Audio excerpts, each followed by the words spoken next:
Jadi ngapain lagi tuh MK bikin angka-angka baru itu? Menurut saya tuh keblinger. Ngapain Anda ada di situ? Bubar aja Mahkamah Konstitusi.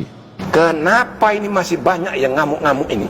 Orang politik bahkan juga para ini kayak Kodari misalnya marah-marah gitu kepada MK. Ya wajar, karena kualitas peradaban demokrasi kita masih rendah. Rankingnya 54. Walaupun doktor ahli segala macam, dia belum menyadari seolah-olah cuma dia yang benar. Ada itu para ahli ilmu politik kayak begitu, dia nggak paham. Itu loh, merasa pinter sendiri. Ini sebetulnya menegaskan, kejadian ini menegaskan kepada saya bahwa MK ini memang harus direformasi. Harus ada revisi undang-undang MK. Karena MK ini sudah kebablasan. Dia menguji undang-undang, dia juga nulis undang-undang, kebablasan. Sudah banyak kasus di mana MK itu sok tahu, mohon maaf, sok tahu dia, undang-undang itu bos, dibuat melalui proses yang panjang. Ada kajian, ada simulasi, apalagi kalau bicara undang-undang tentang pemilu. Putusan MK itu undang-undang itu sendiri. Sama dengan undang-undang. Putusan MK itu banyak yang tidak mengerti nih ya, apalagi para ilmuwan politik dan juga politisi, praktisi politik. Ya kan? Mereka akan tahu ini apa-apaan ini 9 hakim ini. Jangan ke 9, 5 orang pun bisa membatalkan undang-undang yang kita buat. Padahal kita ini hasil pemilu, kita 575 orang dipilih oleh rakyat. Iya kan, kita yang milih. Kok dia membatalkan undang-undang? Ya kan? Ini logika orang politik kayak gitu. Mestinya MK itu jangan membatalkan undang-undang. Gara-gara saking marahnya, Aswanto sebagai wakil ketua MK dipecat, di-recall oleh Komisi 3, oleh Presiden, disahkan lagi. Dan waktu itu saya marah-marah. Tidak bisa begitu. Dan tugas hakim MK ini memang salah satu fungsinya mengadili undang-undang. Oke. Nah, putusan MK mengadili undang-undang sama dengan undang-undang itu sendiri. Jadi ada undang-undang dibuat oleh DPR, disahkan oleh Presiden, lalu dikoreksi, dibatalkan, dicoret satu pasal oleh MK, ya kan? Maka putusan MK itu sama dengan perubahan undang-undang, oke? Maka dia dimuat di berita negara dan berlaku sejak ditetapkan. Ini juga kacau lagi. Kenapa? Ini pertimbangan atau amar? Ya kalau Anda nggak mau kasih, nggak ngasih fatwa atau nggak mau ngasih keputusan, nggak mau kasih amar, nggak usah berpanjang-panjang dengan pertimbangan-pertimbangan yang kemudian malah bikin bingung. Nah ini yang suka disalahpahami. Waduh, bikin pasal baru. Saking kadang-kadang sulitnya itu dipahami oleh MK ini, ditulis di amar. Permohonan pemohon dikabulkan sepanjang menyangkut pasal ini. Dengan demikian, dengan putusan ini, maka bunyi pasal yang tadinya begini menjadi begini. Maksudnya untuk mempermudah pemahaman publik, ya kan? Tapi dibilang ini ngambil alih fungsi DPR. Bukan begitu. Kok MK membuat pasal baru?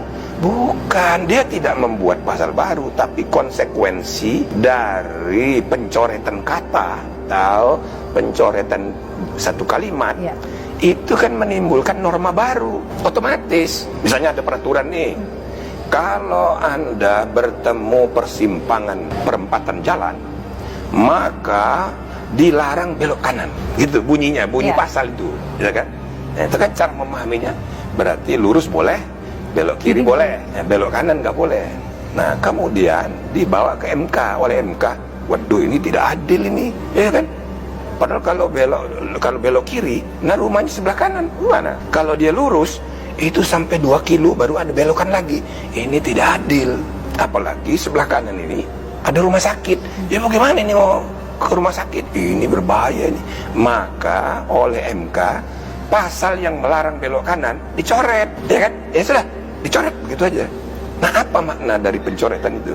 Artinya muncul pasal baru, tidak tertulis. Kalau Anda bertemu perempatan jalan, Anda itu boleh lurus, boleh kiri, boleh belok kanan, walaupun tidak disebut.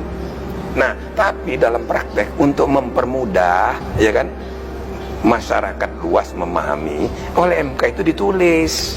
ditulis. Iya. Ada kemungkinan pertama ditulisnya di pertimbangan, ya kan? Tapi pertimbangan yang termasuk kategori ratio decidendi. Ratio decidendi itu maksudnya pertimbangan putusan yang sifatnya mutlak, bagian dari amar. Nah, jadi ditulisnya. Nah, ini yang suka disalahpahami. Waduh, bikin pasal baru. Iya, itu Kedua, juga. ada lagi saking kadang-kadang sulitnya itu dipahami oleh MK ini, ditulis di amar. Permohonan pemohon dikabulkan sepanjang menyangkut pasal ini. Dengan demikian, dengan putusan ini, maka bunyi pasal yang tadinya begini menjadi begini. Maksudnya untuk mempermudah Pemahaman publik. ya kan? Tapi dibilang ini mau ngambil alih fungsi DPR. Bukan begitu. Masa di balik itu kan konyol sekali, satu undang-undang 1 jam membahas DIM. DIM-nya itu DIM baru.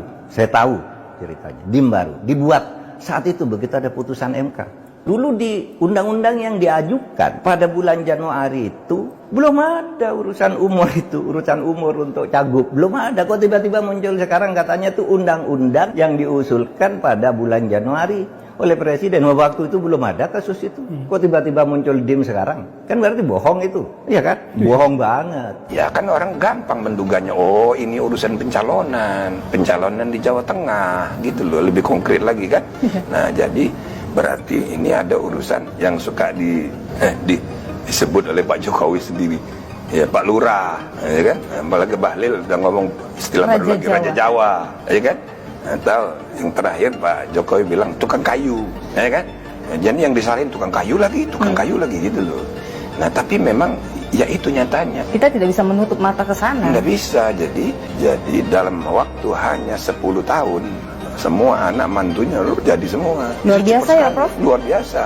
Nah, itu secara hukum nggak masalah. Tapi dari segi etika dan budaya, ini kan perlu dievaluasi. Ini gambaran dari budaya kita ini masih kerajaan. Kenapa budaya kita feodal? Siapa yang ada dalam kekuasaan itu disembah, dianggap benar semua. Padahal ya tetap aja pemimpin itu ya manusia gitu loh. Nah, karena apa? Itu budaya feodal, itu budaya kerajaan. Assalamualaikum warahmatullahi wabarakatuh. Jumpa lagi dengan saya di Camp TV Channel.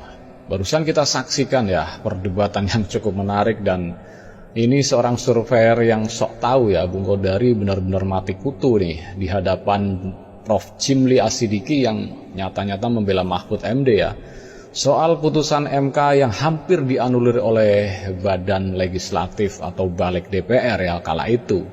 Dan Bang Kodari terlihat marah-marah dan gak terima, dan sampai diundang ke acara TV, dan disitu pun menumpahkan kemarahannya, tetapi dijawab langsung dan dikasih paham benar-benar nih oleh Prof. Jimli bagaimana aturan mainnya, dan jangan asal marah-marah tetapi tidak tahu aturan.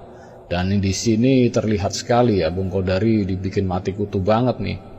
Dan ya Prof. Jimli kan sependapat dengan Prof. Mahfud. Beliau berdua kan seorang profesor yang senior, sama-sama mantan ketua MK, ya jelas tahu apa itu fungsinya MK dan bagaimana MK kok bisa disetir sekarang ini.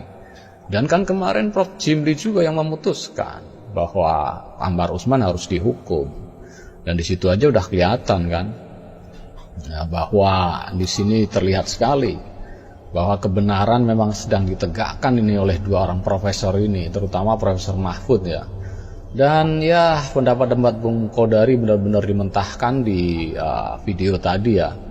Jadi ya mau bagaimana lagi, dua orang profesor ini udah turun gunung loh, membenahi peraturan-peraturan yang sengaja dibelokkan oleh penguasa. Dan akhirnya apa yang terjadi? Kemarin mahasiswa demo dan masyarakat termasuk juga para artis juga ikut demo karena nggak tahan dengan keganjilan atau yang sudah keterlaluan lah penguasa ini membelokkan aturan. Dan di sini profesor senior, civil society semua turun dan memberikan pencerahan kepada orang-orang seperti Bung Kodari ini. Oke, mungkin ya cukup sekian dulu reaction video dari saya.